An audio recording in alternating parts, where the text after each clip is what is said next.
Kita ingat pernyataan Ahok waktu Ahok menjabat, meneruskan jabatan gubernur, Jokowi jadi presiden. Ahok bilang Jokowi nggak bakal jadi gubernur dan jadi presiden kalau tidak didukung oleh para pengembang. Jadi jelas itu, ya.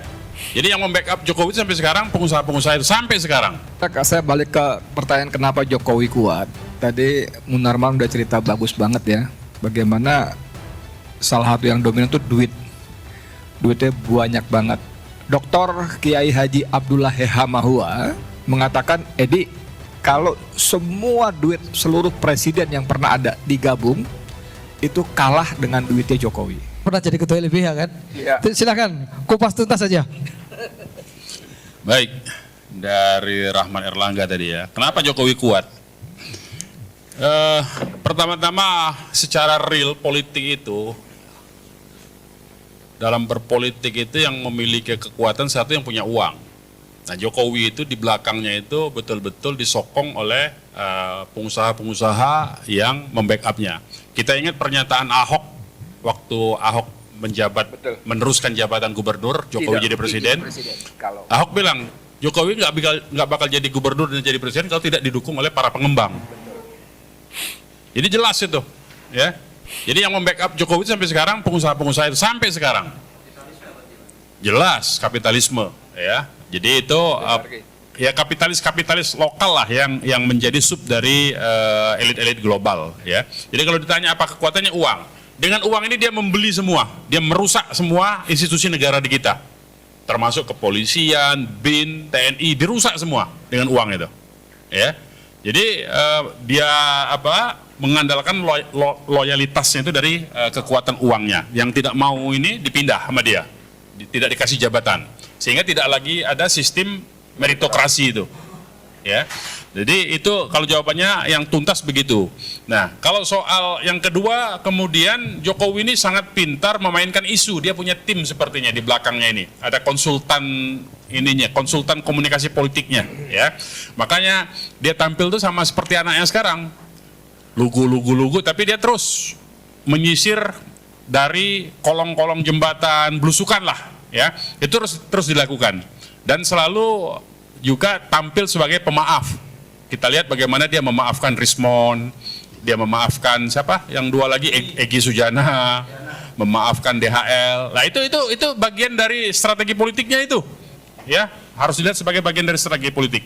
Nah yang ketiga kekuatannya lagi itu adalah dia membangun struktur masalahnya. Itu yang tidak dilakukan oleh pihak-pihak yang kontra terhadap Jokowi. Jokowi membangun strukturnya apa? Relawan itu. Duitnya dari mana relawan itu dia bayar? Ya dari tadi itu, dari pengusaha-pengusaha tadi yang dia sebarkan duitnya ke bawah melalui relawan-relawan. Nah itu kekuatannya. Nah kalau dia sudah jadi pejabat negara, itu semua pejabat institusi negara kan diangkatnya itu pakai SK presiden kalau pejabat-pejabat tinggi negara. Kalau nggak nurut bisa dia pecat. Nah di situ orang-orang yang yang gila dengan jabatan pasti akan tunduk pada dia. Dan itu sudah kita buktikan selama Jokowi menjabat 10 tahun. Jadi ada pejabat-pejabat tinggi yang ketika kita dorong untuk berani berhadapan dengan Jokowi, dia terus terang menyatakan, saya ini diangkat SK-nya oleh Jokowi, tanda tangan Jokowi, kalau nggak diangkat di tanda tangan Jokowi, saya nggak bisa jadi pejabat tinggi katanya. Terus saya bilang, ya saya ngikutlah katanya, begitu ya, sudahlah kalau udah begitu. Nah jadi kalau ditanya apa kekuatannya, ya itu kekuatannya, ya. Jadi nggak ada yang lain itu kekuatannya.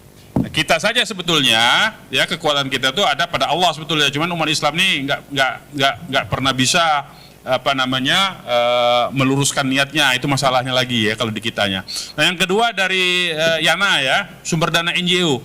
Ya sumber dana NGO itu sebagian besar memang boleh dikatakan hampir 98% dari anak yang disebut dengan namanya itu donatur lah, ya funding agensi lah, ya. Dulu waktu saya di LBH itu bahkan 100% duitnya dari luar negeri.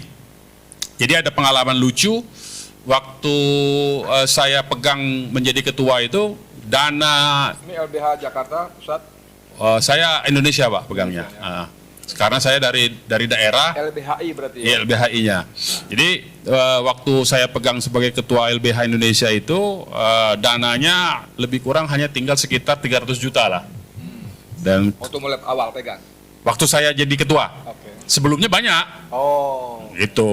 Jadi saya cerita waktu sayanya. Oke. Kan waktu sebelum saya jadi ketua saya nggak ngerti manajemennya kan. Oke. Begitu saya jadi ketua, kan tentu saja saya harus periksa Oke. secara keuangan seperti apa. Nah, ternyata tinggal lebih kurang sekitar 300 juta lah. Sementara yang pegawai harus digaji itu, kebutuhan LBH itu dalam 1 bulan lebih kurang pengeluaran kita itu sekitar 3 sampai 5 M.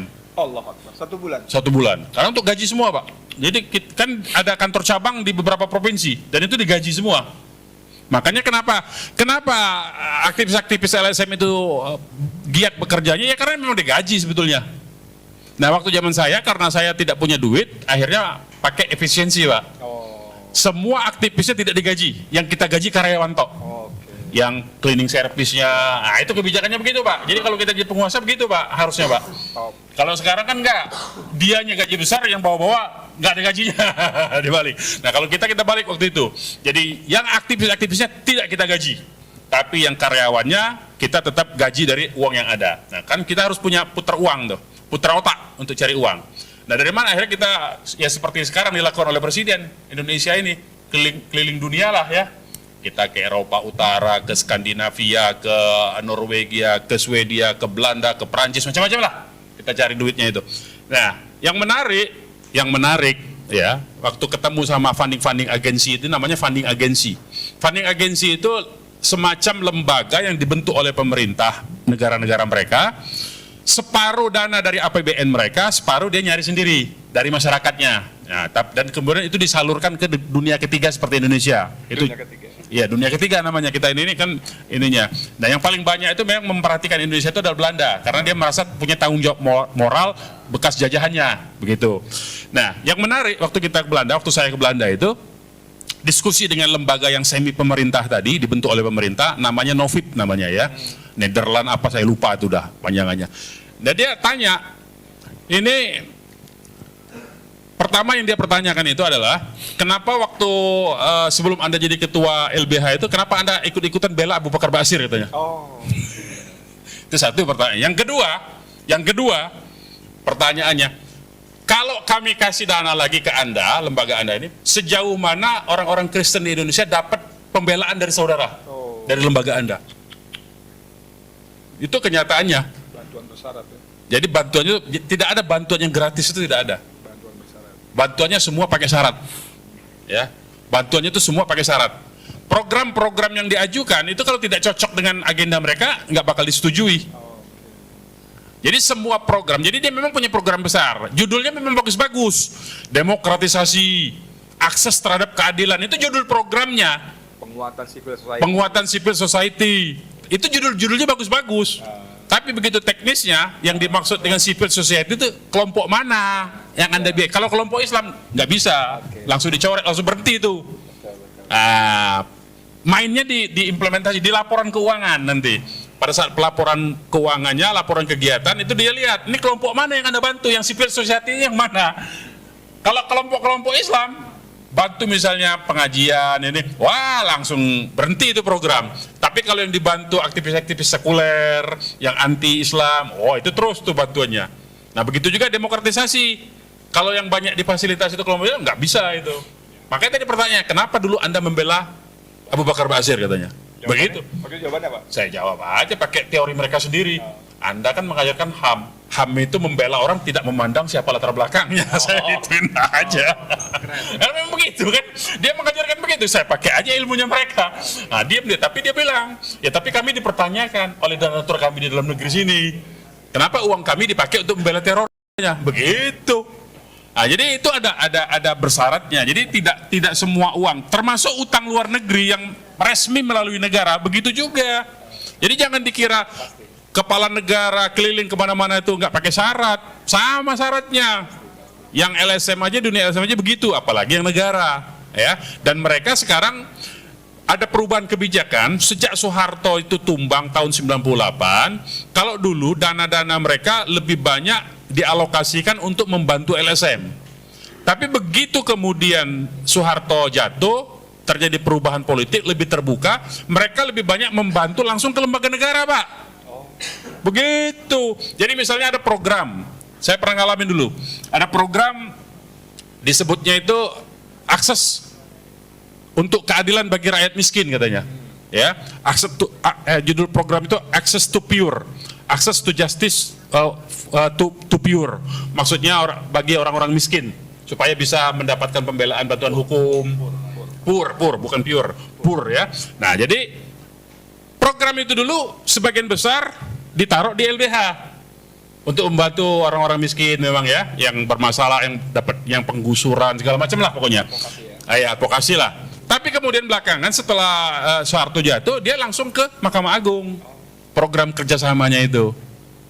Nah, dibentuklah akses untuk keadilan itu, bagaimana sistem peradilan supaya bisa pendaftaran, ada sistem keterbukaan informasi, begitu itu dia. Gitu, jadi dia sekarang lebih mau bekerja sama dengan lembaga negara dibandingkan dengan LSM. Alasannya?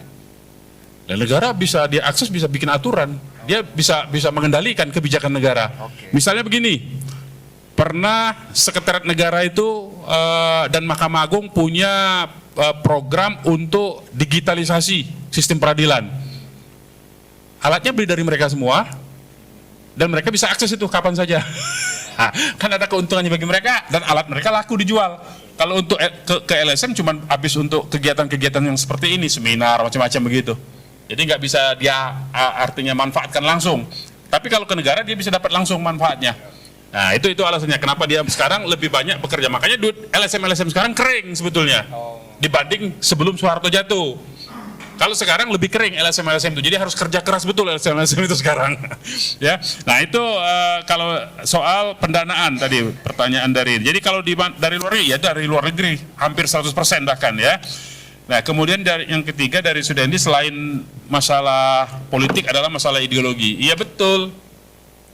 Negara ini kan punya postulatnya itu, mengelola negara ini sejak zaman Soeharto bahkan sejak zaman Soekarno. Kalau kita lacak lagi perdebatan di BPUPK, nggak ada I-nya dulu ya, Badan Penyelidik Usaha Persiapan Kemerdekaan, nggak pakai nama Indonesia, jadi I itu baru belakangan, BPUPK namanya, ya, Badan Persiapan Usaha Penyelidik Kemerdekaan itu.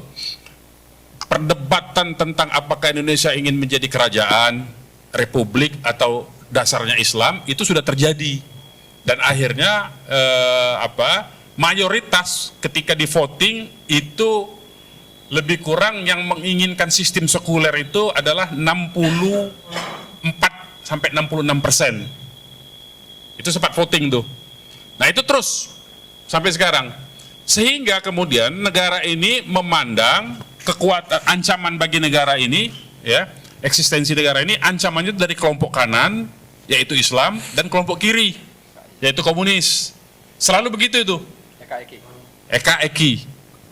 Nah, itu yang ideologinya. Jadi memang dijaga negara ini oleh penyelenggara negaranya, ya, oleh birokrasinya itu untuk supaya tidak ada kekuatan yang terlalu besar yang disebut kelompok ekstremis kanan dengan ekstremis kiri. Strateginya bagaimana? Kalau kekuatan kanan naik, lagi kuat, misalnya apa? Contohnya, 2017 kekuatan kanan dianggap dominan dengan aksi 212 yang begitu besar. Maka kemudian negara memfasilitasi kelompok-kelompok kiri untuk ngimbangin itu. Begitupun ketika kelompok kiri sedang kuat, mahasiswa-mahasiswa kiri atau kelompok-kelompok kiri kuat, nanti sebentar lagi akan dimunculkan, didorong, difasilitasi bahkan oleh lembaga-lembaga negara dan dengan berbagai macam operasi intelijen untuk memperkuat kelompok-kelompok Islam untuk menyerang kelompok kiri. Selalu itu yang dimainkan. Ya, supaya nggak ada yang kuat, supaya dia berantem aja berdua itu, kiri sama kanan berantem supaya dia tetap berkuasa. Itu aja sebetulnya. Sekuler yang disebut dengan sekuler liberal tengah itu yang berkuasa. Nah, jadi yang kiri sekali, yang kanan sekali diadu terus. Jadi kalau kiri lagi kuat, naik, ini kelihatannya kan kelompok Islam lagi nurun nih, kiri-kiri lagi kuat nih. Kalau kita perhatikan di medsos kan, lagi isu-isu kiri nih lagi banyak nih. Nah, biasanya akan dimunculkan nanti, didorong bahkan, didekati, itu kelompok-kelompok kanan tuh, yang didorong untuk naik. Tujuannya untuk mengimbangi. Nanti, ini pernah kita alami sebetulnya, ya. Ini kalau mau contoh konkret, tahun 98. ketika Soeharto jatuh oleh anak-anak mahasiswa kiri, apakah itu forkot segala macam, tiba-tiba ada Pam Swakarsa kan? Pam Swakarsa itu kerjaan aparat negara itu. Wiranto punya itu. Nah begitu kira-kira contoh konkretnya itu. Cara negara ini dikelola itu dengan cara begitu, mengadu sesama anak bangsanya, dan itu dipraktekkan oleh Jokowi. Sampai sekarang Jokowi melakukan hal itu, ya masih terus dilakukan itu. Nah begitulah cara negara ini bekerja. Nah karena itu kita mesti lebih cerdas sebetulnya untuk menghadapi ini. Sebetulnya pola lama. Sekarang ini masih tetap begitu, Eki, cuman ditambah satu lagi sekarang, kelompok radikal bebas katanya. Bener ada tuh, ada, kita sudah dapat tuh. Jadi tetap ada kelompok kiri yang menjadi ancaman, tetap ada kelompok kanan ya yang sekarang radikal, intoleran, teroris. Ada lagi radikal bebas katanya sekarang ini. Nah radikal bebas itu macam-macam itu nanti masuknya. Nah sudah ada perkembangan baru lah kira-kira, ada tambahan baru kekuatan yang mengancam eksistensi negara. Jadi sudut pandangnya begitu sebetulnya, sudut pandangnya. Jadi cara negara ini bukan menyelesaikan persoalan yang ada, tetapi justru diaduk-aduk aja sama dia. Yang untung siapa? Tadi itu yang disebut tadi, kapitalis itu, baik itu kapitalis lokalnya yang berasal dari kitanya, yang berada di sini, yang menjadi kepanjangan tangan dari kapitalis globalnya. Tetap begitu sebetulnya. Ya, saya kira gitu. 3 pertanyaan. Terima kasih. Iya. Saya kira saya balik ke pertanyaan kenapa Jokowi kuat. Tadi Munarman udah cerita bagus banget ya. Bagaimana salah satu yang dominan itu duit. Duitnya banyak banget. Bitor Suryadi itu mengatakan di bunker rumahnya ada duit. Kata Bitor ya, bukan kata saya. Tapi itu memang dinarasikan juga gitu loh. Dr. Zulkifli Ekome juga mengatakan di beberapa lokasi lain ada duitnya. Cuman benarkah itu? Wallahu alam, ya kan?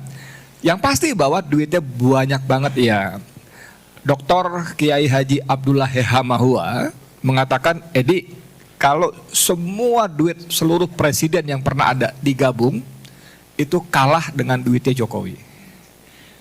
Penasehat 2 periode KPK, Abdullah Hemahua. Dan duit itu dari sumber-sumber yang sangat dekat. Dia mengatakan kepada saya, sekarang konsentrasi Jokowi adalah di kecamatan mana yang belum ada pengurus PSI. Gila nggak loh? Di kecamatan mana yang belum ada pengurus PSI. Duitnya nggak terbatas ya. Tadi Munarman bilang begitu disebut LBH operasi 1 bulan, biaya operasi 1 bulan 45 miliar. Kaget saya, gila banyak banget. Ternyata dia mensubsidi LBH daerah. Gaji-gaji gitu, itu 45 miliar. Sekarang bayangkan kalau Jokowi konsentrasi membentuk PSI tiap kecamatan. Kalau kantor sewa kantor setahun 50 juta aja, kali 50, 5 tahun udah berapa? Belum operasional segala macam. Jadi duitnya emang nyaris tak terbatas. Duit dari mana? Nah, ini menarik. 3 menteri Jokowi yang terkait korupsi di persidangan mengatakan setor pada Jokowi. Yakut, siapa lagi ada. Lalu Rocky Gerung mengatakan ketika Gibran datang ke dia untuk berguru, ketemu, Gibran mengatakan setiap Sabtu yang diulang oleh Rocky Gerung, Anda bisa googling, jadi saya cuma mengulang aja nih ya. Setiap Sabtu menteri datang setor duit. Setiap Sabtu. Tadi waktu masih di ruang depan saya bilang sama beliau ini berkuasa itu dahsyat bos. Dahsyat berkuasa. Saya tidak pernah berkuasa tapi hanya numpang kuasa.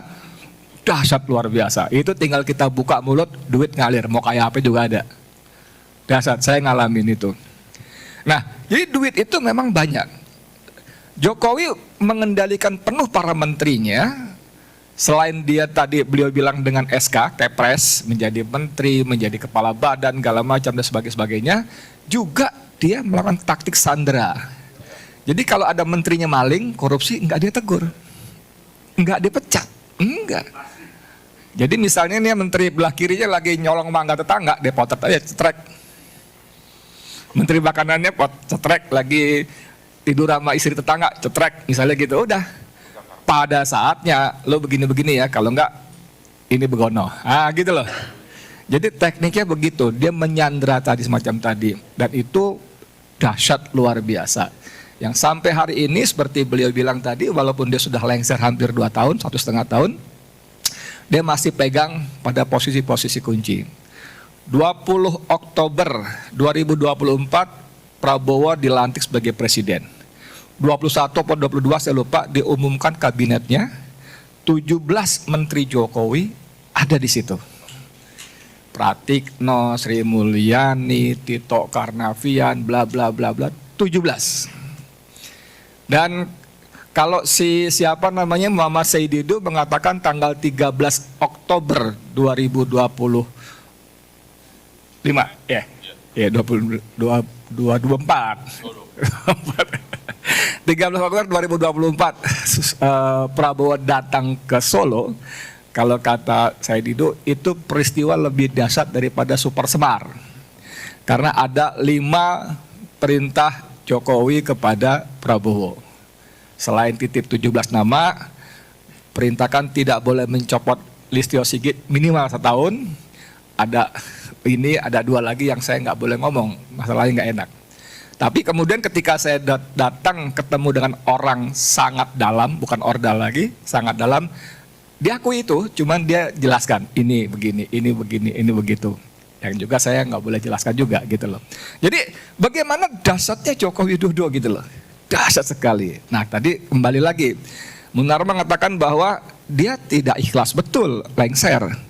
Ingat nggak bagaimana Kodari, Muhaimin Iskandar, siapa lagi menarasi, termasuk si ini siapa temen dulu itu Lanyala Mataliti itu mengkampanyekan Jokowi 3 periode, yang konon katanya Hasto membuat Megawati marah karena konstitusi mengatakan cuma 2 periode, kata Hasto ya, kita nggak tahu apa bagaimana ya. Jadi bagaimana Jokowi ngeyel ngotot pengen 3 periode itu yes, tapi karena kepentok dengan konstitusi maka dia paksa lengser. Tapi dia siapkan Gibran. Dan Gibran ini, si bocil Samsul Asam Sulfat ini, ternyata dalam 2-3 bulan ini belajar dengan sangat baik. Belajar dengan sangat baik, dipandu, dimentori, dikonsultani oleh tim komunikasi Joko Widodo. Anda bisa bayangkan bocah pelangak-pelongok yang salah ngomong, gak ngerti apa-apa itu, tiba-tiba dia bisa ngomong, Pak Yusuf Kalla itu idola saya. Teladan kita semua. Dahsyat ini saya bikin artikelnya ini, bagaimana syahwat kekuasaan geng Solo di balik topeng santun. Dan artikel saya itu di banyak komentar. Jadi bagaimana Jokowi betul-betul mempersiapkan comeback.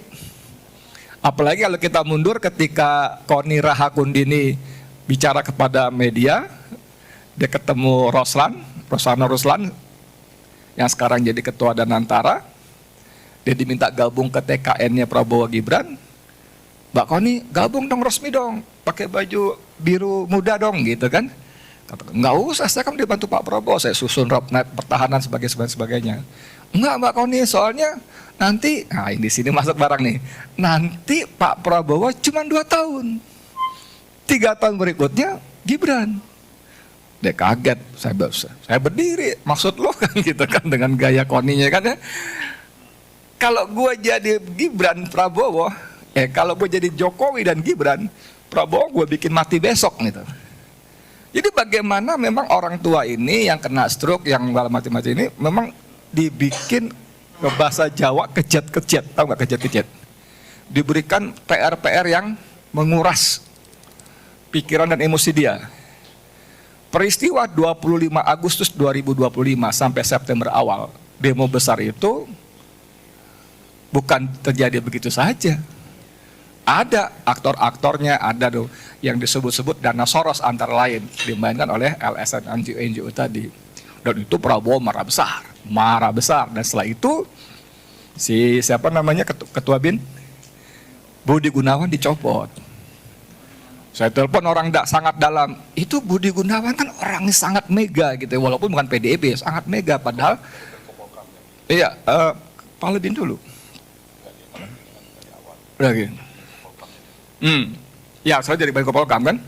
Terus Kenapa dia copot? Ini kan mengganggu komunikasi dengan Mega. Orang sangat sudah keterlaluan. Kita nggak bisa toleransi. Jadi yang saya mau katakan betapa dahsyatnya Joko Widodo dengan uangnya, dengan jaringannya, dengan birokrasi yang sampai dipelihara sekarang. Tapi di luar itu semua, saya ingin mengatakan mengutip kalimat Munarman ketika saya pertama kali kesandung hukum. Kata Munarman, pilihan lu nyerah atau lawan. Kalau lu lawan, mereka takut. Kalau lu berani, mereka takut. Waktu itu KM 50. KM 50. Iya, kalau lu berani, mereka takut. Saya datang ke rumah Rizal Ramli. Rencana kamu gimana, Ed? Saya lawan, Bang. Gebrak meja deh. Jebret, kamu jangan sok pahlawan, bla bla bla. Padahal gue bawa fatwanya dia. Kalau kamu masuk penjara, Ed, orang itu cuma ingat kamu 3 hari. Orang simpati segala macam, setelah itu lupa semua. Itu tokoh-tokoh Islam yang lo kenal semua itu bohong semua. Nggak ada perhatian segala macam itu semua gitu. Saya mau lawan, Bang. Udah jangan sok jago gitu. Jalani bilang gitu. Nah, tapi di luar itu saya kenapa kutip kalimat ini? Karena memang saya ingin mengutip ketua BEM UGM sebelumnya tuh. Siapa namanya? Gibran juga ya? Yang anak muda anak UGM sebelum Tio ini, yang rame yang bikin alumni sangat memalukan. Kalau BMUI kan The King of Lip Service, Gibran kalau nggak salah namanya. Itu mengatakan Jokowi hebat. Itu karena kita lemah. Jokowi hebat tuh karena kita lemah. Jokowi kuat tuh karena kita lemah. Tiba-tiba pindah perahu. Ada Egy Sujana, ada Damai Hari Lubis, itu kan teman-teman kita semua, senior-senior kita semua. Karuanlah Rizwan segala macam. Jadi bagaimana dengan kekuasaan segala macam itu kita, karena kita nggak kuat, karena kita lemah. Tapi kalau kita kuat juga, saya ingat kata Rizal Ramli sebagai penutup, duit itu hanya bisa dikalahkan oleh duit yang lebih banyak. Ini ada 2 bertikai nih, Ferry, Munarman bertikai. Lalu Munarman kena lu bantuin gue, ntar gue kasih 10.000. Dia dengar, datang lagi Ustadz Ferry, lu bantu gue aja, lu gue kasih 15.000. Terus, jadi duit kalah oleh duit yang lebih banyak. Duit kalah oleh, jadi kalau begitu kita main duit pasti kita kalah, karena belasan duitnya nyaris terbatas. Cuman kabar bagusnya, kata Rizal Ramli, duit hanya kalah dengan militansi. Dalam bahasa kita dengan istiqomah. Untuk itu saya mengajak kita semua berdoa kepada Allah agar kita tetap istiqomah sampai akhir perjuangan. Amin. Amin. Alhamdulillah. Terima kasih.